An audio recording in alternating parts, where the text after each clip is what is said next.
In this chapter we're going to be talking about conditional statements. So we're going to talk about if else, ElseIf, and switch statements. And what they do is basically just check for a condition, and if that condition is met, then it'll do something, and if it's not, it can do something else. So every programming, well, just about every real programming language has some kind of conditional statements that you can use. That's what makes all the decisions. So I'm going to create a new folder called Chapter 2, Section 5. Put that right in there. And we're just going to need one file for this, and that's going to be an HTML file. Alright, so let's open that up in our browser as well as Notepad. And I'm just going to paste in my HTML. So let's start with something real simple. We'll start with just some basic algebra. So let's open up our script tags. And what I'm going to do is create a variable called x, and let's set that equal to 5. Now, we can check for a few different things. We can check if x is equal to 5 or not equal to 5. We can check if x is greater than something or less than something. So what I'm going to do is say if, and the if statement is set up I guess like a function. You have if and then the parentheses, which take parameters, and then the curly braces, which what you want to put, where you want to type whatever you want it to do if a certain condition is true. So we're going to say if x, let's just say if x is equal to 5. Now this operator here, this double equals, this is a comparison. This is an assignment. So if you have one equal sign, you're assigning something to something. So in this case, we're assigning 5 to x, or x to 5. In this case, we're comparing it. We're saying, is x equal to 5? Alright, so that's very important to differentiate these two symbols, okay, the double and single equal sign. So let's say if x is equal to 5, what we want to do here, I guess let's just alert. We'll alert, yes it is. Okay, so if we save this and let's open up let's reload this, we get an alert that says yes it is.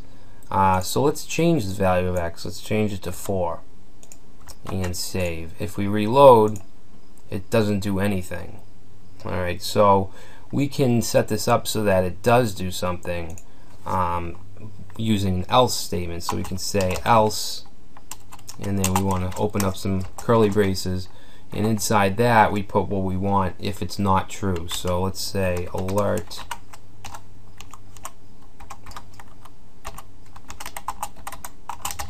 we'll say no it is not. Okay, so if we reload that, we get no it is not. And like I said, we can use different kinds of conditions here. We can say if x is greater than, or if x is greater than 5. So we get no it's not, because x is equal to 4 and 4 is less than 5. So this is very simple algebra, really. If we change this to 6, we get yes it is. Now if we change this to 5, we get no it's not, and the reason for that is we're asking if it's lower than 5. If we want to ask if it's 5 or lower, then we can say is greater than or equal to 5, which will make it yes it is. Now what if we want to check multiple conditions? We can do that with what's called a logical operator, and we've used these actually in this chapter. We have and, or, not, and these have different symbols. So let me just go down here. If you want to check if something and something else is true, we would use and, which uses 2 ampersands. If we want to use or, we would use 2 pipes. If we want to use not, that's 1 pipe. Okay, so those are the different symbols we can use. So let's say if x is, we'll just say if x is greater than 5 and x is less than, let's say, 10. Alright, so we're using the AND logical operator. We could also say OR if x is greater than 5 or x is less than 10. So let's just see what we get here. Let's say 4. Obviously this is going to say no, it's not. 4 is not greater than 5, and well, it is less than 10, but it's not greater than 5. In this case, both of these need to be true. If we change this to OR, which is represented as 2 pipes, that's the character that's above your enter key. If you hold in shift and press that button, you'll get these pipes. So if we save that, we get yes it is, because it is less than 10. Okay, so let's go back to and let's put in 7. 7 comes back true, or yes, because it is greater than 5 and it's less than 10. And we can keep adding these if we want. Let's say and x is we'll say less than 8. I guess this is kind of pointless, but just to show you that you can keep adding on to this, so you can check as many things as you want. So we get yes it is. We can also use what's called an ElseIf, and instead of just checking for something and saying if it is or it isn't, we can check multiple things. So let me just show you. It's a little easier than explaining it. So let's just get rid of these, and what we want to do is we want to say if something, then do this, else if something else, then do this, and then finally we can have an else that doesn't equate to either of these. Alright, so let's just give a variable called color, and let's set it to black. Alright, so let's say if, sorry, can't type, if color is equal to red, let's just let's print out document.write, we'll say the color is red. Okay, now let's say else if color is blue, then we'll type out the color is blue. Now what this is doing is checking to see if color is red, and then it's going to print out the color is red. Then it's checking if the color is blue, and it'll print out the color is blue. This is saying if it's anything else except red or blue.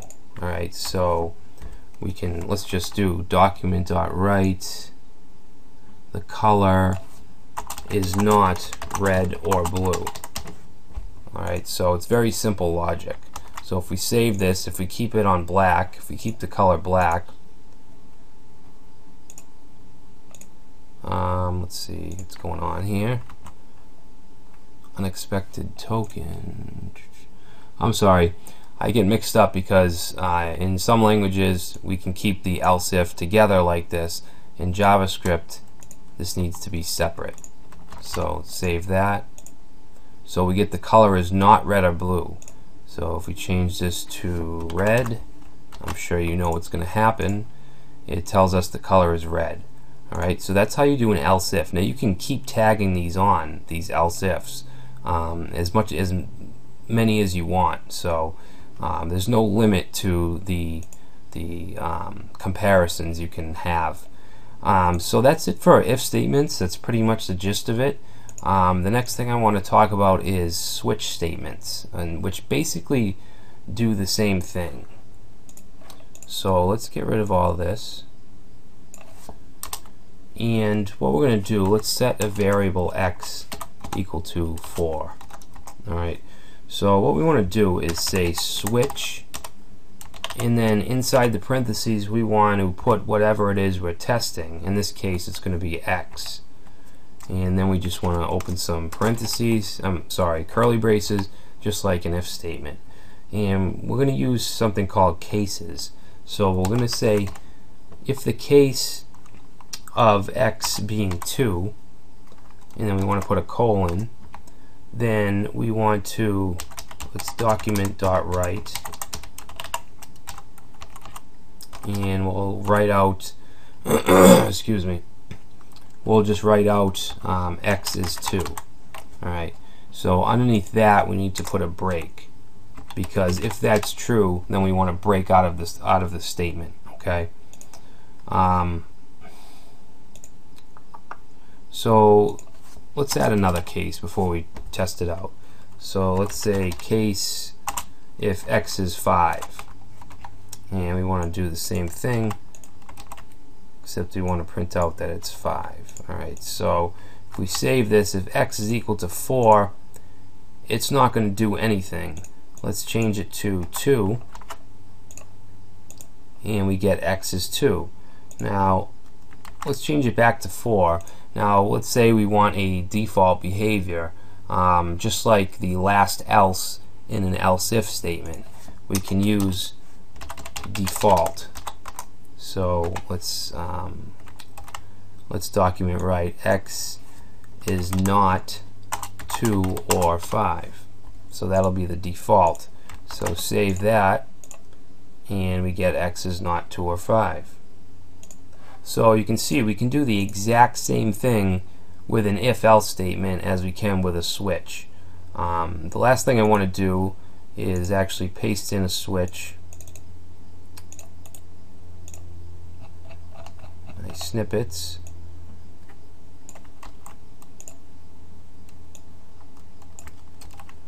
So same type of thing. We're creating a variable called day, and that's equal to a date object. What we're doing here is instantiating a date object which comes in JavaScript in the core, I guess, and then we're getting the day property, which is just 0 through 6, which represents the days of the week. So we're saying switch, and then what we're testing is the day. Alright, so let's just echo this out. Well, we could just run this, I guess. So if the case is 0, then it's going to say it's Sunday. Okay. If the case is 1, Monday, and so on. So at the end of this, we're going to alert the value of X. So let's save this and reload, and we get today is Wednesday, which it is. So that's just another way to implement a switch statement. So that's pretty much it for conditionals. The next thing we'll be looking at is JavaScript Events.